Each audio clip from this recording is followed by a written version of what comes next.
B sine theta এটা tangent হতে পারে তো এ বি কনস্ট্যান্টে। হ্যাঁ গো, এবার তুমি এটাকে দেখো না, মানে বি সাইন আলফাকে তুমি ক্যাপিটাল বি ধরো না, অসুবিধা কিছু নেই। তার মানে আলটিমেট একবার বি সাইন আলফা তুমি 1 ধরে নিচ্ছ, তাই তো? হ্যাঁ স্যার। এর সঙ্গে কম্পেয়ার করে দিচ্ছ, তাহলে আলটিমেট বিটাকে তুমি 1ই ধরতে পারো, অসুবিধা কিছু। সাইন আলফা যদি 1 হয় তাহলে দুটোর প্রোডাক্টটা 1 আসছে না,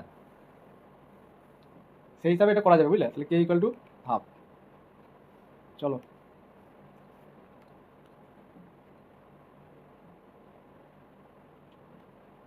আচ্ছা এটা বলো,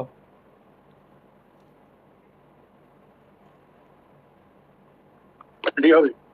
if the partial derivative f(x) and f of y exist and are bounded in the region this, then f of x is continuous in R, f of y continuous, fx is continuous. আচ্ছা F x is continuous. Exist করলেই কি fx আর f exist করলে bounded হলো, ঠিক আছে? Partial derivative কি বলছে? Exist করছে, তাই তো? আচ্ছা এক্সিস্ট করা মানে কি কন্টিনিউয়াস হয় বলা যায়? না স্যার, সবসময় বলা যায় না। বলা যায় না, সেই জন্য এটা এই দুটো অপশন হবে না, অপশন সিটা হবে।